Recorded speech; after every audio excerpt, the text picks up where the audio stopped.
Que Dieu soit béni. Aujourd'hui, j'aimerais vous parler de la grâce. Et pas n'importe quelle grâce. J'aimerais que l'on puisse encore à nouveau s'attarder ce matin sur la grâce divine, la grâce de Dieu.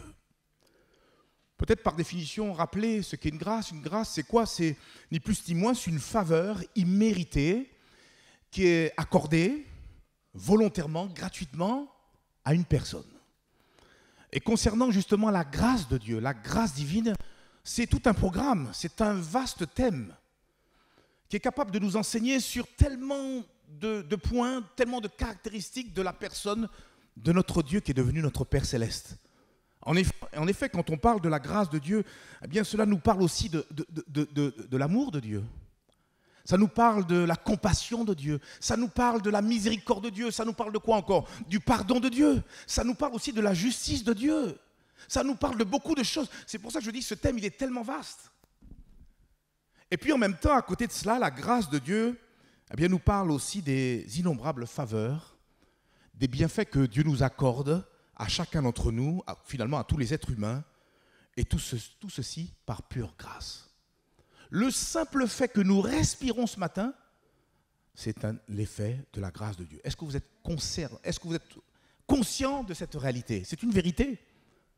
Et il faut, à un moment donné, s'approcher de Dieu pour pleinement le réaliser. Regardez juste ce texte, voilà, parmi tant d'autres, Job chapitre 12 et le verset, on va prendre le verset 10. Je vais vous lire ce verset dans la version Semeur. Il nous dit, concernant Dieu, il tient en son pouvoir la vie de tous les êtres humains, le souffle qui anime le corps de tout humain. Si ce soir Dieu décide de reprendre le souffle de vie qu'il vous a accordé, vous n'êtes plus de ce monde. Et tout cela pour vous dire que cette simple vérité, ce simple verset ne peut que nous encourager encore ce matin plus que jamais à pouvoir louer et remercier Dieu. Quelquefois on dit, Seigneur, je ne sais pas quoi dire au train de ma prière. Commence par dire merci Seigneur pour la vie que tu m'accordes. C'est une grâce de Dieu. C'est un bienfait, une bénédiction, un don que Dieu nous accorde.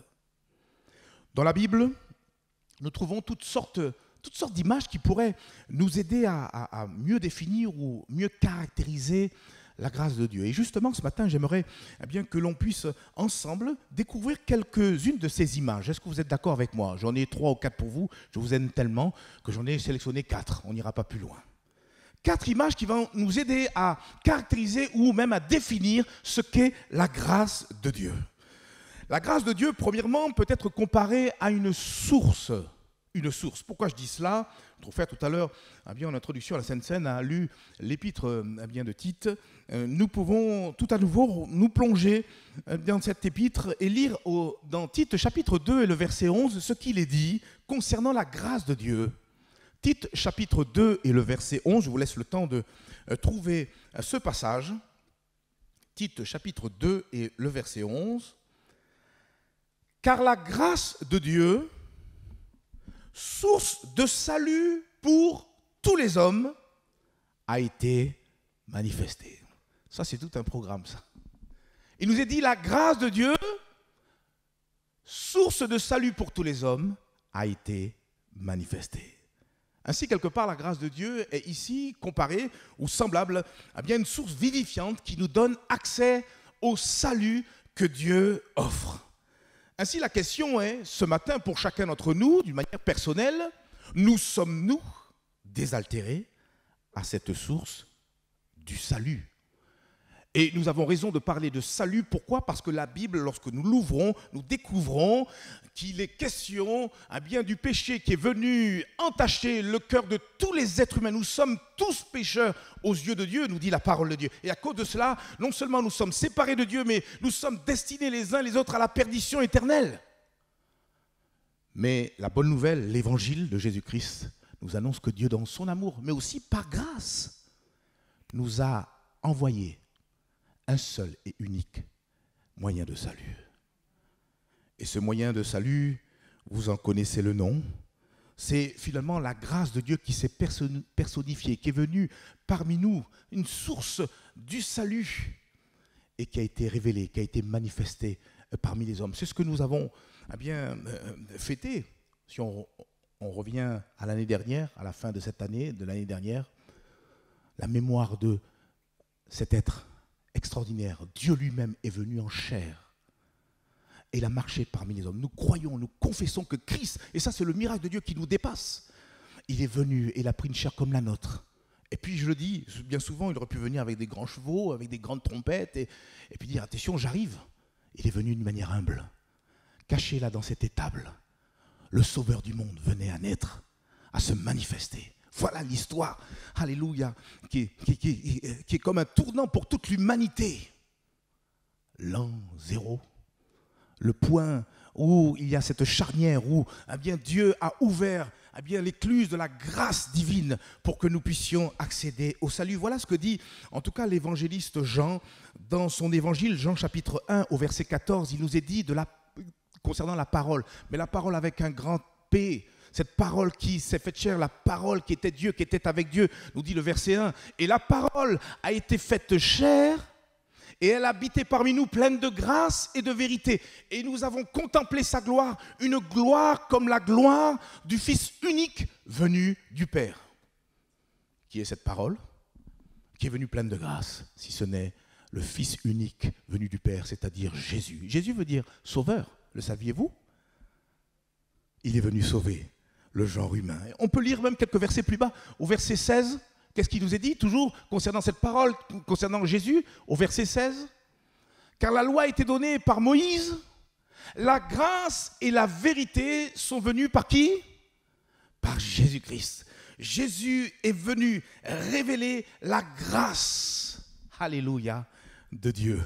Il est venu la manifester, et on le voit clairement au travers de son ministère, à plusieurs reprises, Dieu, au travers de son Fils Jésus, a manifesté la grâce. Rappelez-vous quand à un moment donné, Jésus se trouve à un endroit et ceux qui essayaient de le coincer d'une manière ou d'une autre ont jeté à ses pieds une certaine femme. Une femme surprise en flagrant délit d'adultère.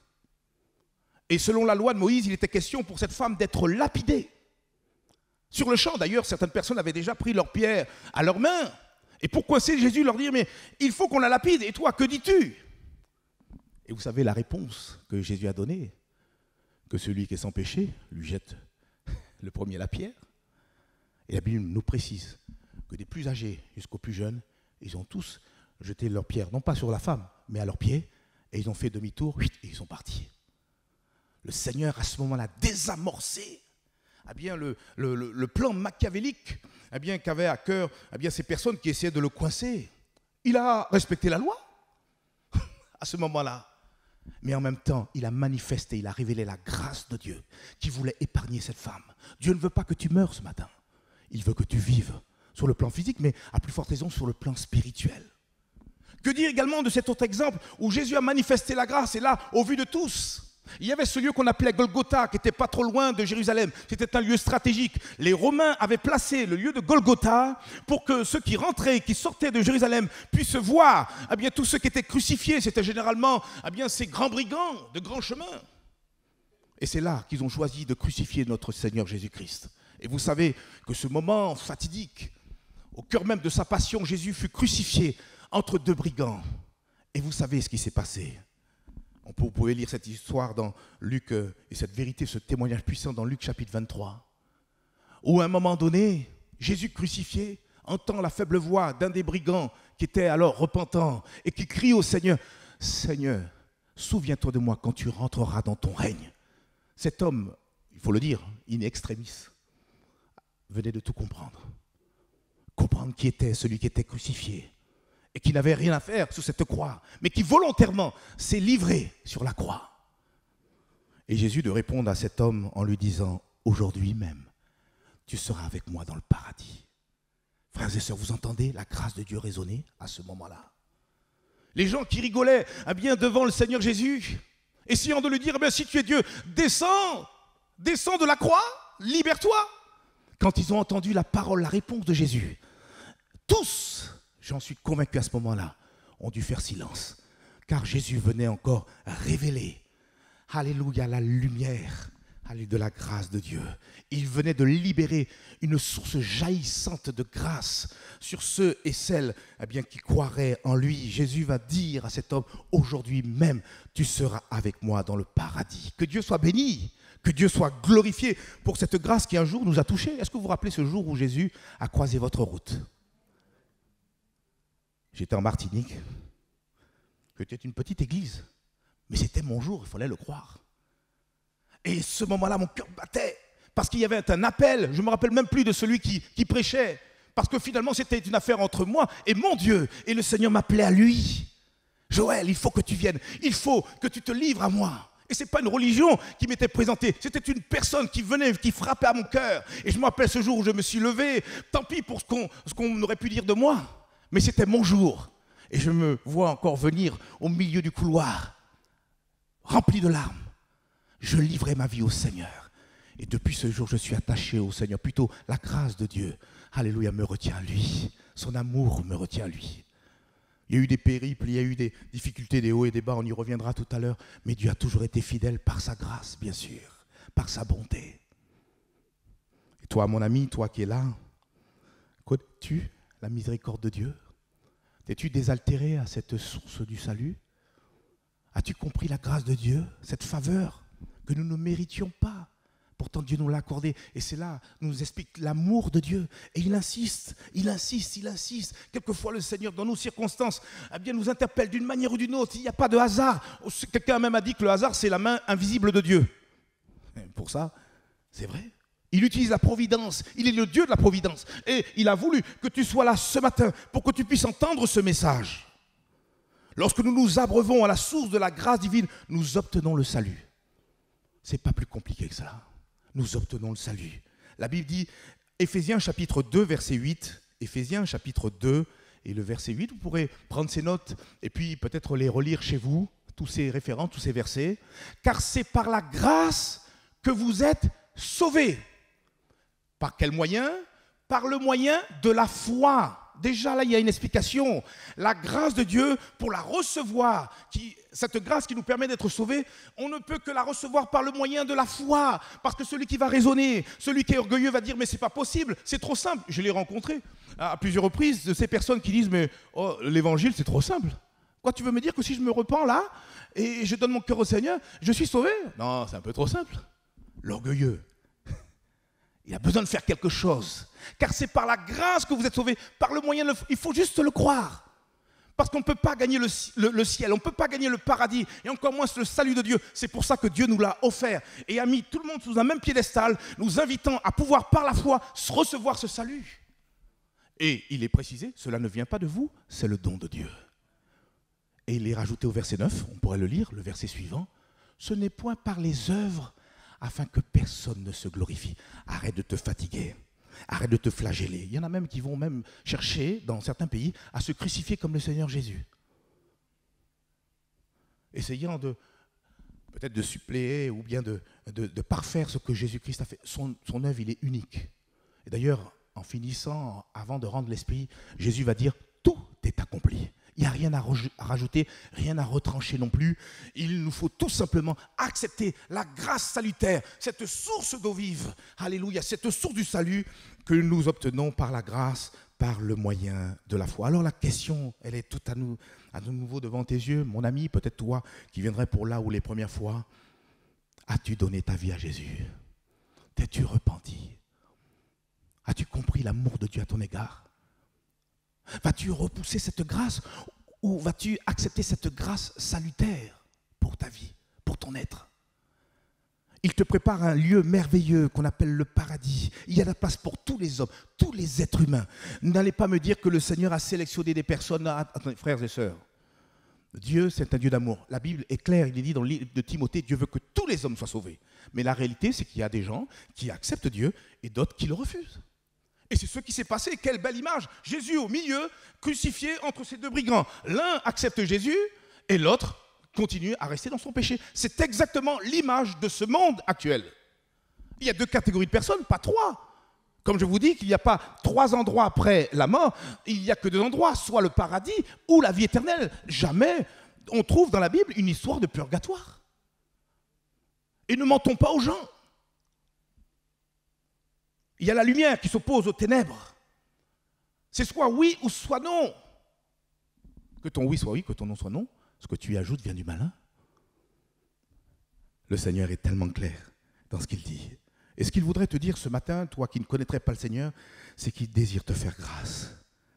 Dieu désire te faire grâce. Il y a un texte que j'aime beaucoup, alors je vous laisse le temps de le chercher, c'est dans l'Ancien Testament, dans le livre d'Ésaïe. Ésaïe au chapitre 30, s'il vous plaît, regardez avec moi, prenez le temps d'ouvrir votre Bible et de trouver dans, on a envie de dire, l'évangéliste de l'Ancien Testament, le prophète Ésaïe. Ésaïe au chapitre 30, et il nous est dit, les deux versets suivants, versets 18 et 19, regardez ce qu'il est écrit. Ésaïe chapitre 30, les versets 18 et 19. Cependant, l'Éternel désire vous faire grâce. Et il se lèvera pour vous faire miséricorde. Car l'Éternel est un Dieu juste. Heureux tous ceux qui espèrent en lui. Verset 19. Oui, peuple de Sion, habitants de Jérusalem, tu ne pleureras plus. Il te fera grâce quand tu crieras. Dès qu'il aura entendu, il t'exaucera. Ils ne sont pas beaux ces deux versets? Il te fera grâce. Mais il te fera grâce quand tu crieras. Vous l'avez compris, ce n'est pas une question de décibels. Une question de, à un moment donné, d'une manière sincère, avec foi, dire Seigneur, je veux une fois pour toutes te donner ma vie. Je voudrais m'engager avec toi. Je voudrais t'appartenir. Je voudrais que tu fasses de moi ton enfant. Il y a un miracle qui s'opère. Quand on est sincère, quand on est dans la foi, quand on crie à Dieu, quand on invoque, la Bible dit quiconque invoquera le nom du Seigneur, il sera sauvé. Ce n'est pas compliqué. Et le Seigneur, il est toujours disposé, toujours présent à pouvoir nous rencontrer, même dans notre chambre ou même dans une réunion plénière comme celle-ci, rencontrer le cœur sincère et vrai qui désire être sauvé. Le Seigneur est plus intéressé que nous à ce que nous soyons sauvés. Il désire nous faire grâce. Il désire te faire grâce. Il désire, oui, toi, te faire grâce. Mais pourvu, tu cries à lui. Si tu cries à Dieu, si tu lui demandes, Seigneur, pardonne-moi de mes péchés, à l'instant même, le sang de Jésus qui a coulé sous la croix a le pouvoir, la capacité de te purifier et de te laver de toutes tes iniquités. C'est ce que j'ai expérimenté personnellement. La sensation aussi de recevoir, et même si je n'avais rien senti ce jour-là, je sais que le Seigneur aurait été au rendez-vous. Mais cette sensation de légèreté, parce que le Seigneur enlève ce poids, ce fardeau, cette accusation, cette condamnation qui était dans ma vie. Et il nous rend libres. Si donc le Fils vous a franchi, vous serez réellement libre. Ce matin, Dieu veut te faire grâce. Ce matin, Jésus veut te toucher. Ce matin, Jésus veut que tu appartiennes à la plus grande et la plus belle des familles. Le monde va à sa perte. Les choses vont de pire en pire. Vous allez voir, vous allez découvrir ces choses. Mais ce n'est pas un scoop. Tout ça, la Bible l'a déjà annoncé. Quand je pense qu'il y a des gens qui vont aller voir les voyants pour savoir l'avenir, mais l'avenir est inscrit là. Et nous, on est sereins, nous chrétiens. Parce que nous sommes dans la grâce de Dieu, parce qu'un jour ce salut est venu transformer nos vies et nous sommes devenus potentiellement des nouvelles créatures. Si quelqu'un en Christ, il est une nouvelle création, les choses anciennes sont passées, voici toutes choses sont devenues nouvelles. C'est pour ça que je dis premièrement, une très belle image, la grâce de Dieu est une source de salut. Et quand nous avons accepté cette source du salut dans notre cœur par le moyen de la grâce de Dieu, on découvre aussi que la grâce de Dieu peut être aussi comparée à un puissant bouclier. J'aurais dû ce matin emmener un bouclier. J'en ai pas chez moi. C'est ça le problème. Pour bien imaginer la chose, oui, la grâce de Dieu, la grâce divine, devient pour ceux qui appartiennent à Dieu littéralement un rempart, un abri sûr, un bunker, certains pourraient dire, mais également un véritable bouclier. Regardez ce qu'il est dit dans le psaume, chapitre 5 et le verset 13. Psaume chapitre 5 et le verset 13.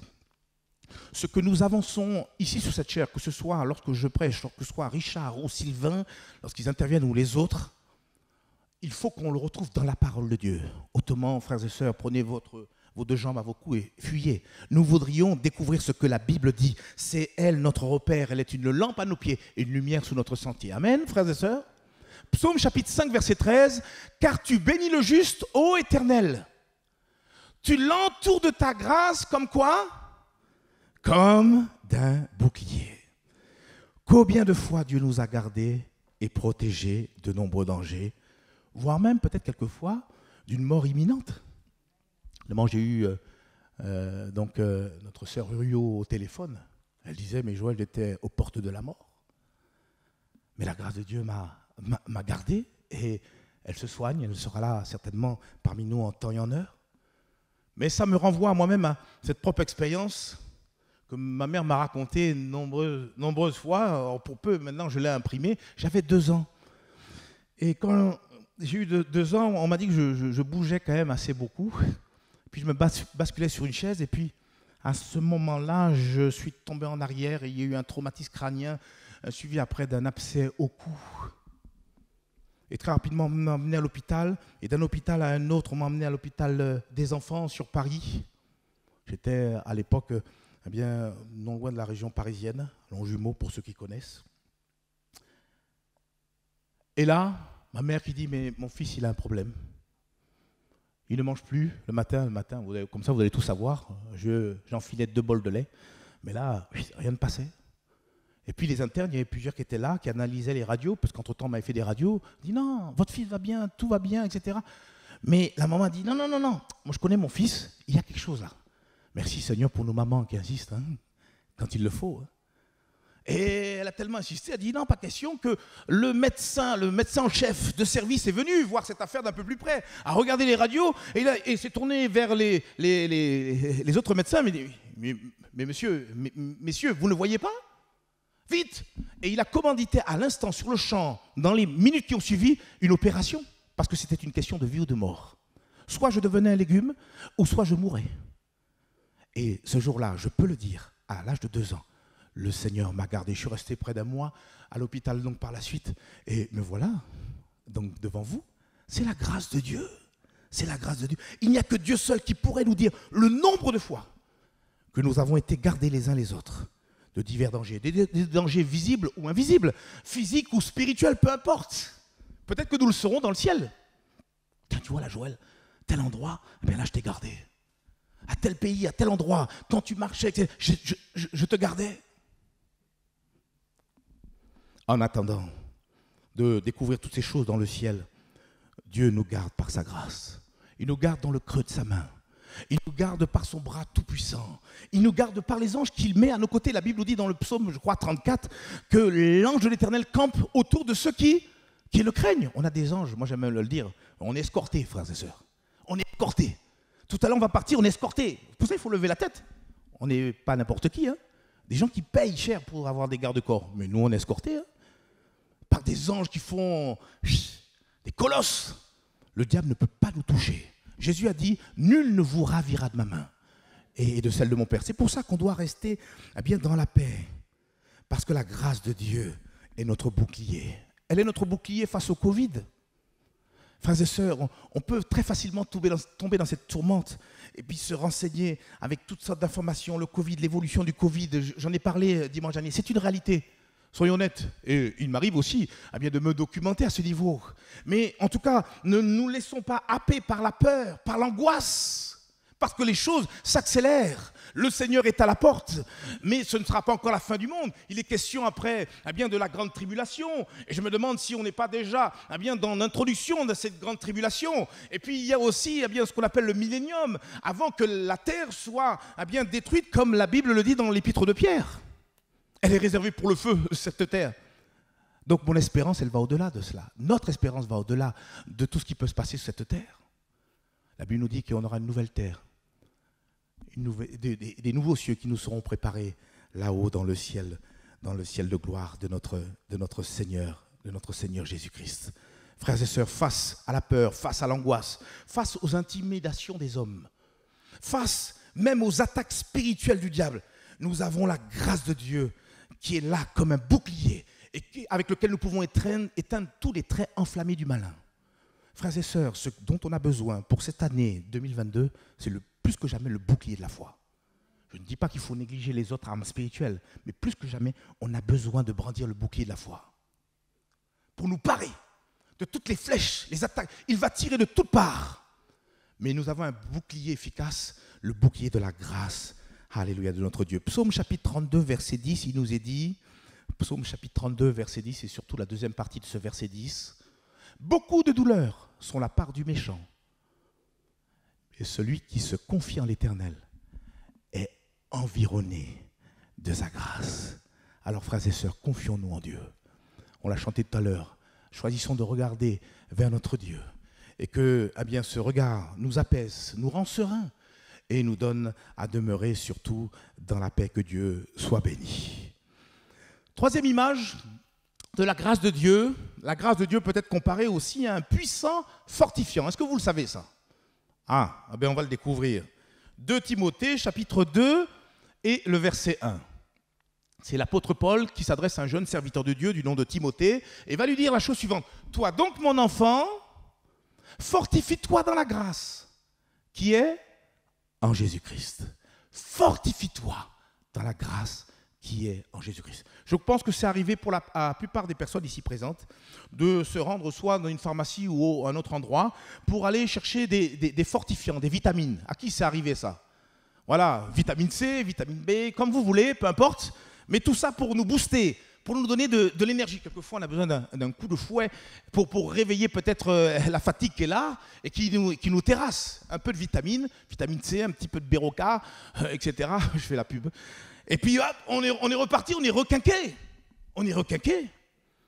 Ah bien, Paul, quelque part, fait un peu pareil avec Timothée, par contre, sur le plan spirituel. Et invite ce jeune serviteur de Dieu à pouvoir trouver des forces nouvelles dans la grâce qui se trouve en Jésus-Christ seul.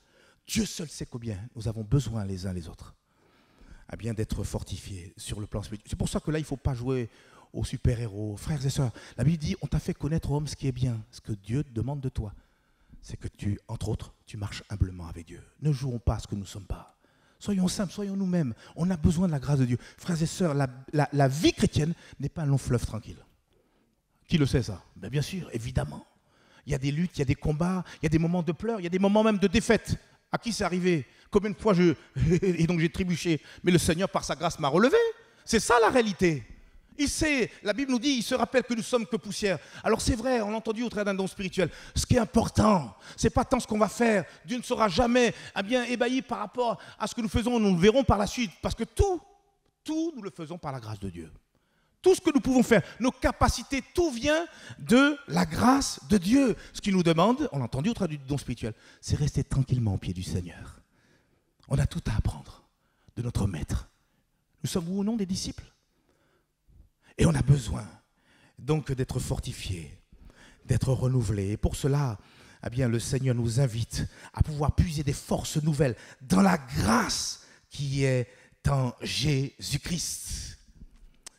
Pour cela, puisons donc ces forces dans notre communion, tout le temps que nous pouvons passer dans la présence de notre Seigneur Jésus-Christ. Regardons par exemple l'apôtre Paul.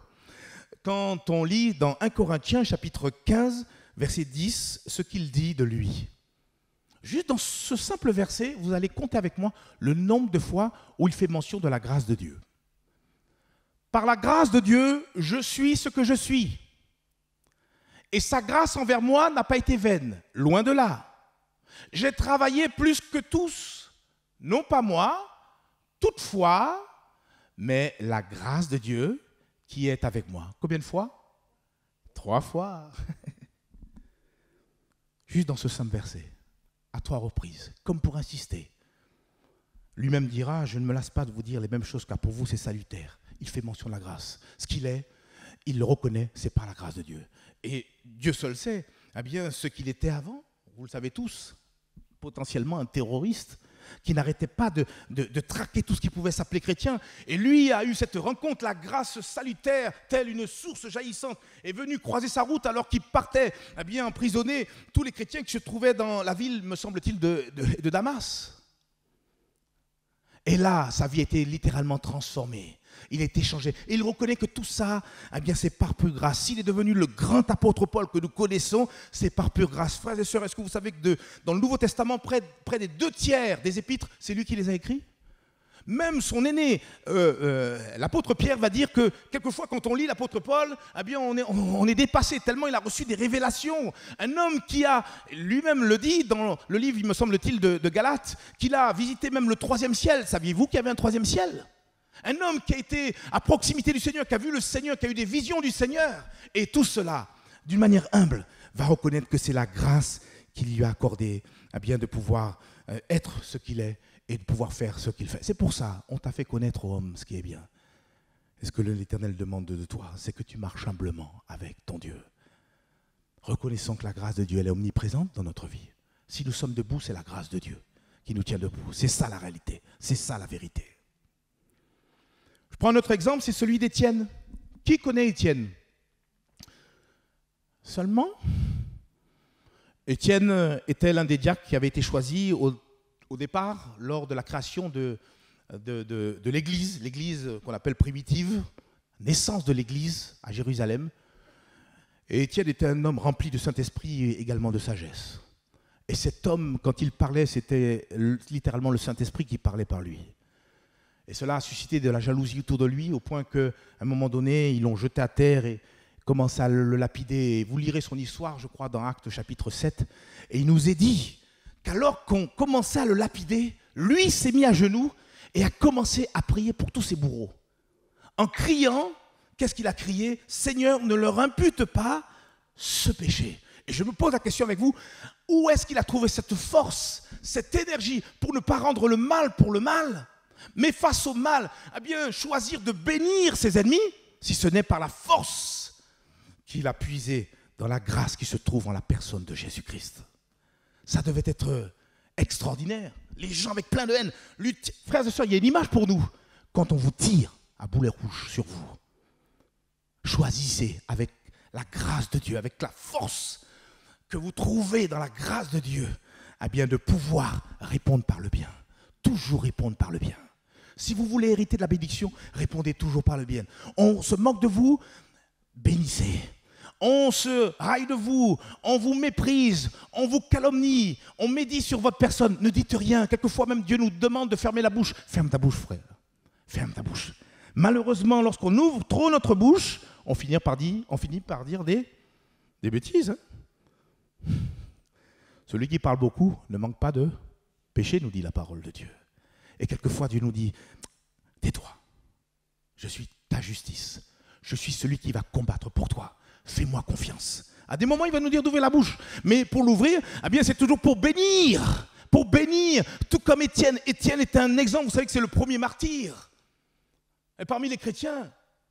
Et la Bible nous dit que, alors qu'on le lapidait, lui avait choisi de pouvoir bénir tous ses bourreaux. Et pourquoi il était fortifié? Parce que la Bible nous dit, il voit une vision, il voit Jésus-Christ qui est là, assis à la droite de la majesté divine. Et ce Jésus est là, debout, d'une manière solennelle. Et c'est ça qui l'a fortifié. C'est la grâce qui se trouve en la personne de Jésus. Il a vu son Sauveur. Et quelque part, il a répété eh bien, les mêmes paroles que Jésus a exprimées sur la croix. Parce que Jésus lui-même, en son temps, a montré qu'il n'a pas rendu le mal pour le mal. Il a dit, Père, pardonne-leur, car ils ne savent ce qu'ils font. Par la grâce de Dieu, aspirons à être tout comme notre Seigneur Jésus. Amen, frères et sœurs. Et je veux terminer. On a parlé que la grâce de Dieu peut être comparable à une source, c'est vrai, source de salut. On a vu que la grâce de Dieu peut être comparée à un bouclier, une protection puissante pour nous. On vient de voir que ça peut être également un puissant fortifiant. Je veux terminer juste en rappelant, bien sûr, et très rapidement, eh bien que la grâce de Dieu peut être aussi comparée à un trône. Quel trône? Le trône de la grâce divine, la grâce de Dieu. Hébreux chapitre 4, verset 16, et nous terminerons par cela. Approchons-nous donc avec assurance du trône de la grâce, afin d'obtenir miséricorde et de trouver grâce pour être secouru dans nos besoins. Et quelque part, la grâce de Dieu nous indique un trône. Souvent, quand on a un besoin, alors ça, c'est un peu l'abus de langage, ou le patois de Canaan, comme on dit, ben, Seigneur, je m'approche je m'approche de ta croix, surtout si on a besoin de pardon. Et bon, on peut le comprendre. Mais là, nous devons trouver Jésus. Ce n'est pas tant sur la croix. On a une croix ici, il n'y a personne dessus. Hein. Le jour où il y a quelqu'un dessus, il y a un problème. Hein. Parce que Jésus, il n'est plus sur la croix. Et pour avoir été à Jérusalem, je peux vous dire que Jésus n'est plus dans le tombeau. Parce qu'il est ressuscité, il est vivant au siècle des siècles. Maintenant, il est assis sur son trône. Même la Bible nous dit que quand le déluge a fait son effet sur toute la surface de la terre, Dieu était assis sur son trône. Et j'ose dire qu'il était déjà assis sur le trône de la grâce. La grâce, pourquoi? Parce qu'au beau milieu de ce déluge, eh bien, Dieu a pensé à sauver une famille, Noé avec toute sa famille. Et quelle belle image! Cette barque, l'arche de Noé, comme on l'appelle, quelle belle image de cette source jaillissante du salut de Dieu. Et nous sommes spirituellement dans cette arche. Et nous voguons sur bien, les jugements qui vont tomber bien sûr sur cette terre. Toujours est-il bien, que lorsqu'on s'approche de ce trône de la grâce, n'importe où, à n'importe quel moment, même sur notre douche, on peut entrer en contact avec celui qui est assis sur le trône de la grâce. Eh bien, on peut trouver, c'est le cas de le dire, on peut trouver grâce. On peut trouver justice. On peut être secouru par Dieu. On peut être assisté, délivré par Dieu, guéri par Dieu. On peut être consolé par Dieu. Approchons-nous du trône de la grâce, frères et sœurs. Car c'est là qu'on peut rencontrer le Seigneur, à ses pieds, humblement. Dire, Seigneur, j'ai besoin de toi. 2022, je ne peux pas la concevoir sans toi. Seigneur, je me cache en toi. On a besoin de se cacher. Ne faisons pas les malins. Ne précédons pas le Seigneur. Laissons-le nous précéder. Seigneur, je te prie d'ouvrir la marche. Je suis juste derrière. Parce que quand la tempête va souffler, quand l'orage va sévir, nous serons protégés dans cette abri sûr. Alors on l'a vu, toutes ces images, elles sont pour nous, frères et sœurs. Ce sont des bénédictions que Dieu veut nous accorder. Et on doit bénir le Seigneur parce que toutes ces choses, Dieu nous les a accordées en abondance. On comprend pourquoi le Seigneur, à un moment donné, a répondu à l'apôtre Paul et lui a dit « Ma grâce te suffit ». Mon frère, ma soeur, Dieu te dit « Ma grâce te suffit ». Et c'est vrai, on peut vivre de la grâce de Dieu. Tu peux arriver à marcher même sur les eaux. Vous l'avez compris, pas les eaux physiques, mais la tourmente sur laquelle tu peux marcher sur les eaux. Par la grâce de Dieu.